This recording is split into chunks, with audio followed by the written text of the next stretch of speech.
শুভ সকাল বন্ধুরা। আজ হচ্ছে শ্রাবণের দ্বিতীয় সোমবার। শ্রাবণ মাস আসলেই না আমার মধ্যে কী যে একটা এক্সাইটমেন্ট কাজ করে বলে বোঝাতে পারবো না। জানি অনেকজনে আছেন এরকম, তবে শ্রাবণ মাসটা আমার জন্য সব দিকেই স্পেশাল। এই শ্রাবণ মাসে এই অধমের জন্ম হয়েছিল, আর এই শ্রাবণ মাসে বাবার খুব প্রিয় মাসও শুনেছি। যাই হোক, এখানে সমস্ত ঠাকুরদেরকে ঘুম থেকে তুলে দিচ্ছিলাম, আর আমার গোপালকে ঘুম থেকে তুলে দিয়েছি। আর এই শাড়িটা আমি আমাদের বাড়িতে যত পূজাপালিয়ে হোক না কেন আমি এই শাড়িটাই পরি, কারণ লাল সাদায় পূজাপালিতে পরলে বেশ ভালো লাগে। সাজুগুজু করে নিয়েছি, আর আলতা তো অবশ্যই পরবো, সেটা না পরলে একদম অধুরা অধুরা ফিল হয় পূজাপালির সময়। আর জানেন তো, ইদানিং আমার প্রচুর পার্সেল আসছে। সবকটা পার্সেল আসুক, তারপরে আপনাদের সাথে শেয়ার করব, কারণ সবকটা পার্সেলেই কিন্তু আমার ঠাকুরঘরের জন্য। গোপালকেও চান করে দিয়েছি সকালবেলা, আর এখানে বাবার অভিষেকের জন্য সমস্ত কিছু রেডি করে নিয়েছি হাতের কাছে।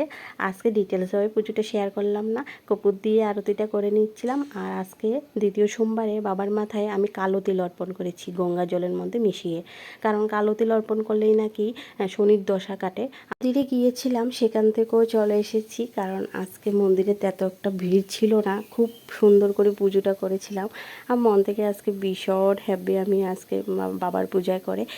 দেখবেন, মন থেকে যখন আপনি খুশি হবে না, তখন বোঝা যায় যে ঠাকুর আপনার পুজো গ্রহণ করেছে।